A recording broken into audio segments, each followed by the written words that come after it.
Hello, I'm Ramie. And I'm Beth. And this is Brother Knows Quest, the podcast where I, your host, introduce my sister to the wonderful world of tabletop role-playing games. Do you remember what we're talking about today, Beth? Nope. Okay. It is this. It's kind of what we talked about last week, too. Tales of the Valiant Monster Vault. Yeah, I kept calling it the bestiary, which it is a bestiary, but it's the Monster Vault. It's basically the monster manual, if you know D&D, for Tales of the Valiant, which is a better version of D&D 5.0, 2024, I guess. Be cruel, be cold, be villainous. Yes. I like that. It's from Kobold Press, just like Tales of the Valiant. And it kind of covers everything, and it gives you a little bit more of the DM stuff as well, which is only meant for DMs or GMs. You probably shouldn't give this to your players unless you want to spoil a lot of the fun. It tells you what monsters are, what's in the book, building monsters, monster-centric encounters, mainly, understanding challenge ratings, which, in my opinion, this book does it a whole lot better than the 5e books did. Building combat encounters, determining encounters, difficulty, which is nice little charts, and again, simpler than the 5e version had. I struggled with that as many years as I played. It tells you the role of a monster and the tactics that they would take. Customizing combat. It has an optional rule called Doom. The DM can use Doom to influence the results of creature die rolls, and turning the tide on the PCs or helping a creature last just one turn longer to cause problems for the players. There is tables that tell you what the beast name is, and then it says CR. That's challenge rating. Okay. And then it has pronunciations. Oh, good. We won't have to suffer that curse. Especially in a fantasy game, pronunciations are altogether difficult. It has the normal stuff you'd see in a 5e book, like their speed, how far they can move, their resistance, immunities, and vulnerabilities, the senses they have, like dark vision, kind of stuff, and languages. Attack-focused traits like blood frenzy, brutal, charge, grappler, magic weapons, pack tactics. I think of kobolds and wolves. Pounce. Defensive-focused ones like evasion, element absorption, flyby, immutable form, magic resistance, stalwart, undead fortitude, which I'm fond of things with undead fortitude because if I can get away with it, I will play as an undead. I think all of the tables have pronunciations. But probably do. They have That is awesome. That is great. Mobility-focused ones like amphibious and earthglide, icewalk. I'm just naming a few of these. Statistic-focused, which is Devil's Sight, and Illumination, Iron Scent, Mimicry, Sunlight Sensitivity, Transparent, Treasure Sense. There is an image of a dude on a giant, think of a purple worm, and he's riding his horse with a banner on a flagpole or a pike across the back of this giant worm. And it tells you how to understand the monster stats and how much XP each CR is worth. It tells you the size, large, medium, small, tiny. And then, of course, you got gargantuan and huge. Now, I know you are kind of fond of monster books. Mm-hmm. Yeah. And tables, which this has a few of, but I don't think the tables in this are going to be as exciting as the other tables you've come across. Yeah. But the monsters themselves are interesting enough, and you don't even get to the monsters really until page, let me see, monsters A to Z. Monsters don't even start until page 48, and until then it just gives you good ways to build a monster, create the encounters, level them correctly to the players, how many you need, all that stuff. It's plenty to do that. I was happy when I went over it because, like I said, I kind of struggled with balancing issues for a long time in 5e. There's a rug. It smothers you or squeezes you to death. That come over from a lot of older games, including D&D. A lot of these are similar, and some of them are different. Angels, and everything's alphabetical. Your angels after your aboleth, and at the end you have zombies. And I found your rug that you're talking about. Did you see the Ankeg? Ankheg? It's on page 56. Chittering escapes the sharp mandibles of this massive green and yellow insect. Liquid drips from its mandibles, sizzling as it hits the ground. It's a large monstrosity. It's an animal, and it looks like a giant praying menace. Their preferred meals are cattle, sheep, horses, and game animals, but they eat anything they can overpower. It has a bonus action that save for later. It digs a small hole and stuffs a creature grappled into it. Constantly generates stomach acid. It's a CR2 creature. And they have the stats that you would see in D&D. Strength, dex, con, int, wisdom, charisma. Cockatrice. Oh, yes, the cockatrice. Patchy feathers cover this vulture-sized bird. It's a rooster. Yeah. With a fish or dragon tail. And a spiky beak with looks like snake tongue. Is it a monstrosity? It'd be right under what type it is. It's Small monstrosity. Yeah. It shrieks out a hellish rooster's crow. Cockatrice. Yeah, it's got the wings of a jungle bird. Colorful, don't they? Check out page 75. Yeah, I've seen that. Dark mantle? Dark mantle. A stalactite loosens itself from its... Stalactite? Yeah.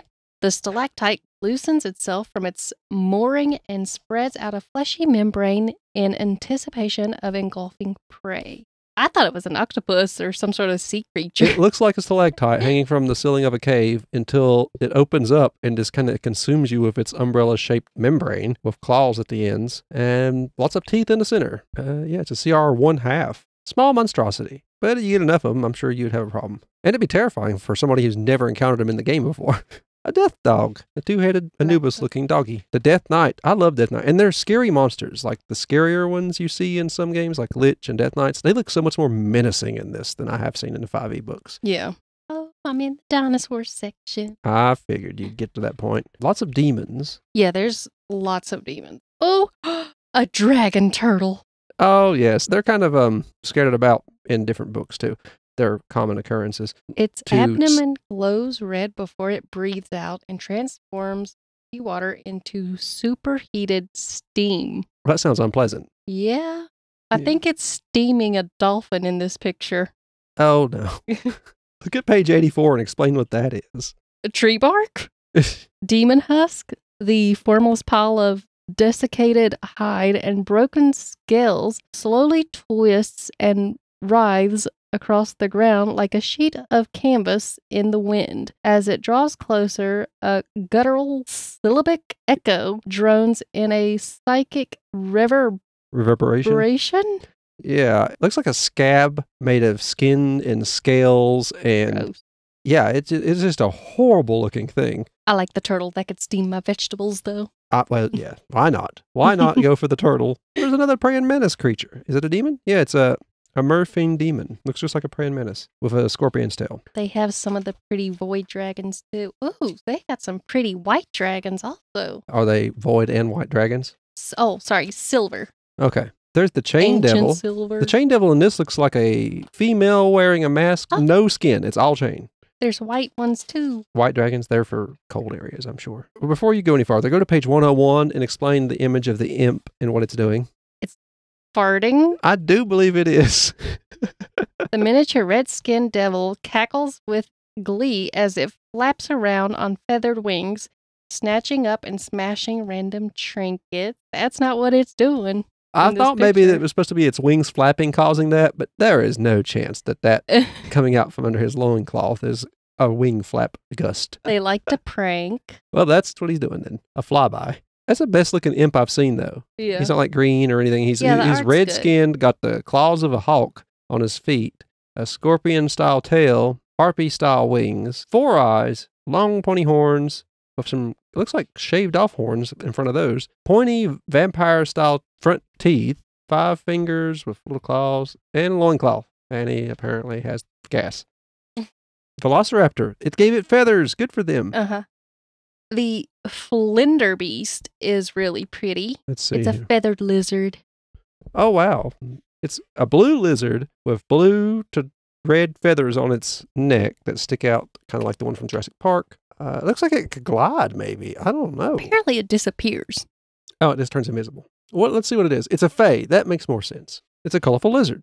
Playful and playful ambushers. I don't know if I'd consider it playful. They can catch a snack. That's a reaction. Well, that's helpful. Uh-huh. Gargoyles. Oh, gelatinous cube. Now, that is just a staple of fantasy RPGs. Gibbering mouther. Oh, those things look terrible no matter what game they're in. What does this one look like? A flesh with a bunch of mouths and eyes. Oh, man. Tongues. Let's take a peek. A big glop of flesh. All the giants you need. Oh, yep. The gibbering mouther in this. Oh, wow. In D&D, I believe it's like a red skin tone with just covering in mouths.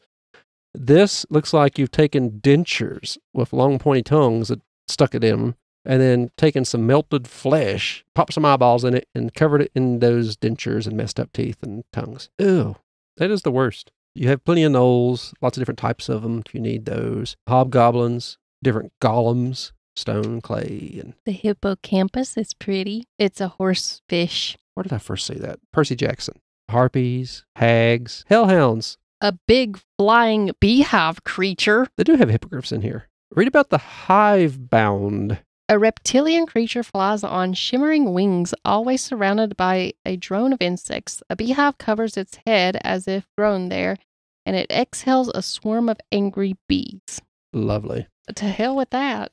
You don't want nothing to do with that, I see. No. Insatiable broad? The closely packed mass of tiny winged heads dives down the jagged teeth of each head, gnashing hungrily. That would be the death of me. I guarantee it. I wouldn't want nothing to do with it either. There's a homunculus, diminutive creature that has the wings of a bat and the fingers tipped in black claws. Its voice is screechy and thin. They're arcane servants. Oh, poor thing. Looks like Dobby if he was mischievous. Oh, a hydra. I've always been fond of hydras too. Look at page 220. I don't recall ever seeing something. This is one of their own things, I'm sure. The infernal champion? Yeah. Well, he's a horned, very nicely armored dude with a pitchfork-style lance. He's got his armored tail. He's got a grinning devil on his giant shield. He's a CR-11 fiend. They're transformed demons and devils. Loyal servants, of course, armed by hell forges. Ew. What? More Dobermus? Ew, it's so lumpy. On page 257. Oh, well, you're way ahead of me. I got the PDF of this. And she's got the physical book, and that's what you hear flipping. There's a bunch of the mechanical creatures, like the duple drones. They're like the mod drones. The Moon Knight. We have to go back to that one here in a minute. Oh, 257. Yes, think of a leech with eyeballs on stalks all across its belly, and a dagger as a tail tip, and an eyeball in the center where its mouth should be with some fangs anyway. It glides.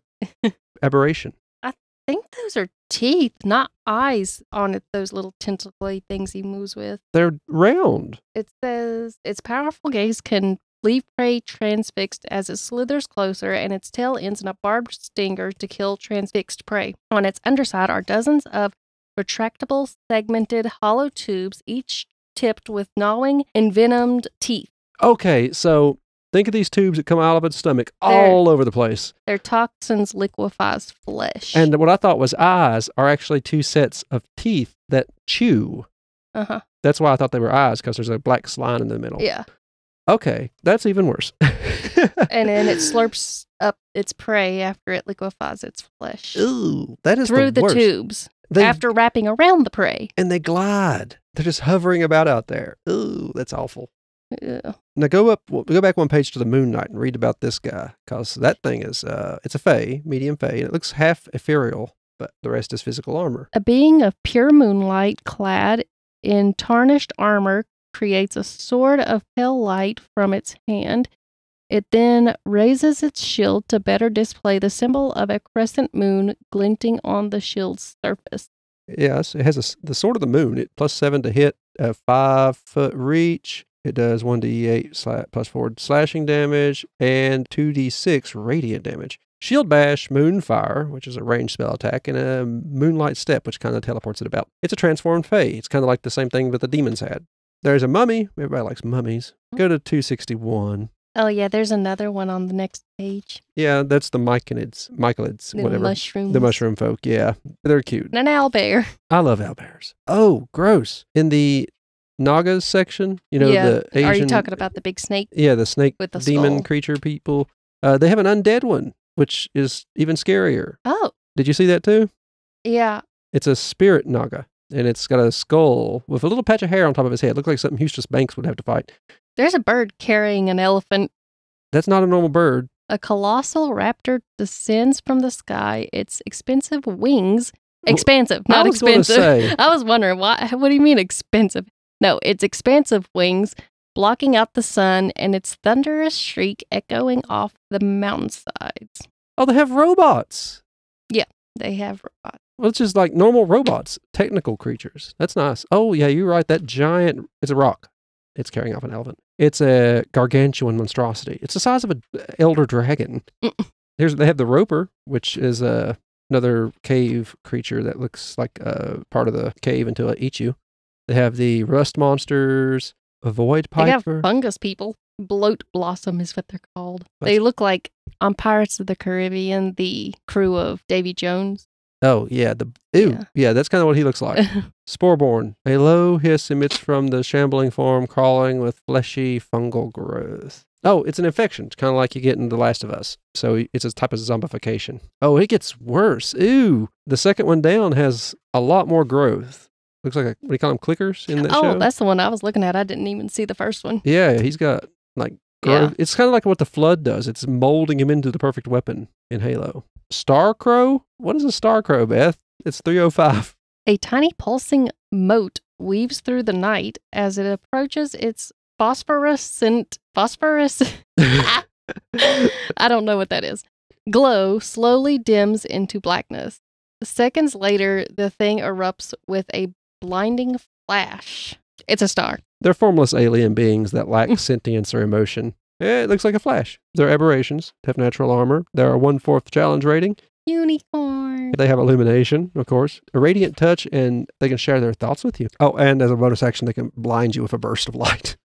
They have a Trask, which this one looks a lot scarier than the D&D one. This looks like a shell of a turtle with spikes coming out of it. It's like an armadillo, kind of, with 6 legs and the most spiky tail I've ever seen, all up and down, so it'd be hard to get to. It has the face of a lion or a wild cat, but it's scaled with spikes as well. And it's heavily armored. Yeah, this Tarrasque is much scarier. The ogre zombie, his eyeballs falling out and his intestines are also falling out. I'm just looking at the pictures that interest me the most. There's a wicker beast as well. A human-like figure made of woven branches. What did you see? Page 333. I swear it's something I've seen in the original cartoon Alice in Wonderland movie. What is that? That's a dodo? Axe beak?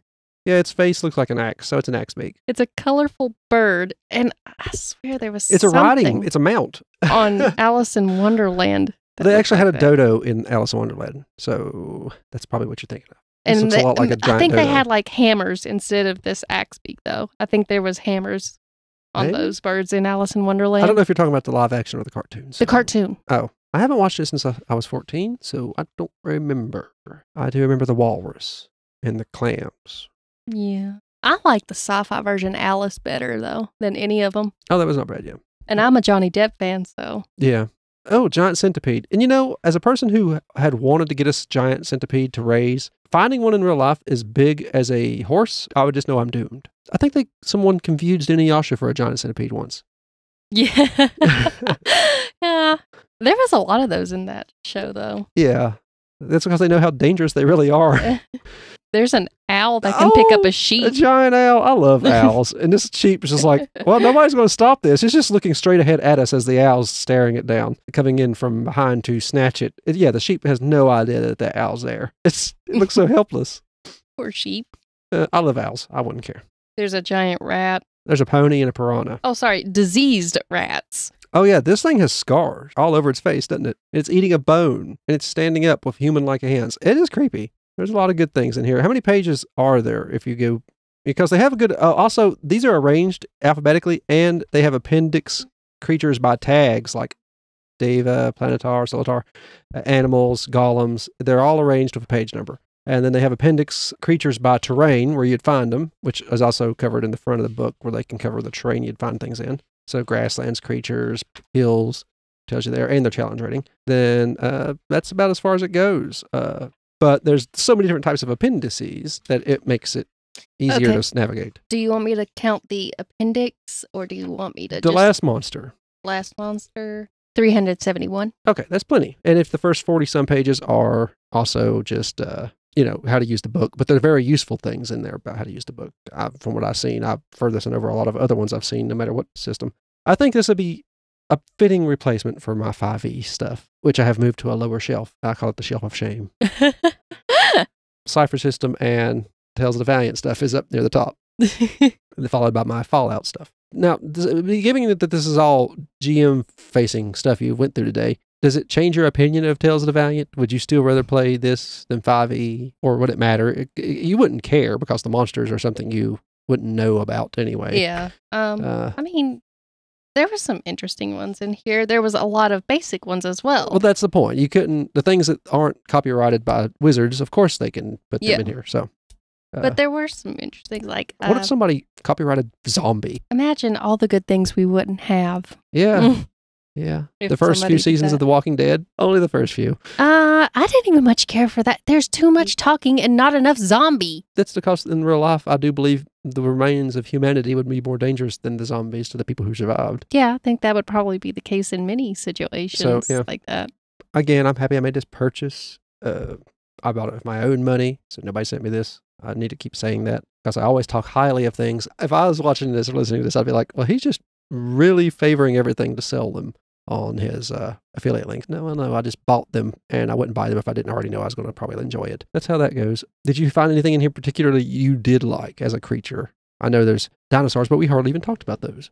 Well, I mean, they're basic dinosaurs. There's not much to say. There was a lot of good stuff. I figured you kind of like the sea turtle, which... Yes, the turtle. Well, I think it was a snapping turtle. It was a dragon turtle. But it was in the sea. It was a dragon turtle. Turtle dragon. I don't know how they phrased it. Yes, I definitely liked the turtle. That one was cool. I like the giant owl and the giant bird that was carrying an elephant. I don't think I've seen a giant owl in another one before. I've seen giant hawks and buzzards. The rug was... I don't recall seeing a rug before. They're in D&D, and I did have one attack. No, it was an animated broom in D&D that somebody... It about took out the whole party because it's so nimble it could dodge their attacks. I had paladins and everybody trying to climb into a closet to stab this thing, and it kept whacking them out. But the art is pretty good on this. Yeah, the artwork and almost every Cobalt Press book is great. I don't think I've seen one that I've been disappointed with, and I have quite a few. I think actually now they outnumber my D&D books. They're 5e compatible, but they're still Cobalt Press. Again, I will say I have an affiliate link in the description for Drive-Thru RPG for this book. It's $39 if you want the PDF. If you want to go to Cobalt Press's site and get the book and the PDF, it's a little more expensive, but of course you get the book and the PDF. So that's up to you. I did that because I like to have print and PDFs of everything. They don't have free samples of these, so I can't really offer those like I like to do. Usually if I can find that, I'll pop one in. I guess that's it. If you like what you heard here, we're part of the Gruesome Gaming Group Podcast Network. We have Leveling Duo. It's a podcast where we talk about our favorite video games. And we have Horrific History and Hauntings. It's another podcast where my sister here tells me about everything in the title. Horrific History, Haunting, sometimes some true crime. Of course, the Hauntings. If you want to find all those, there'll be a link in the description. There'll be the affiliate links to the books here. There'll be a link tree, which will take you to all of our socials, and our main website will be the first link in the link tree. It will take you to Horrific History and Hauntings, every podcast we have. And you can subscribe to that, or you can just look us up on your favorite podcast app. Please leave reviews, even if they're not great. We like the feedback. If you want to reach out to us, use any of the social links, preferably X, Threads, or TikTok, oddly enough. They will reach us the fastest. There's also email address below the affiliate links and the Linktree link if you just want to email me. A lot of people have TikToks. A lot of people don't just open an email to send one anymore either. But we have it in case somebody does. Yeah. And we appreciate it. And we appreciate the reviews and everything. There's also a link below all that if you want to send us a tip just to keep the podcast hosted. It helps out a lot. Or just use the affiliate links and buy whatever book you want. Anything you buy after clicking on the link will help us out and keep us flooded with PDFs to get more things. We can't see who you are, but we can see what you buy. And it gives me a better idea of what stuff might be worth talking about on here. Thank you very much for listening. I've been Ramie. And I'm Beth. And this has been Brother Knows Quest. Bye-bye.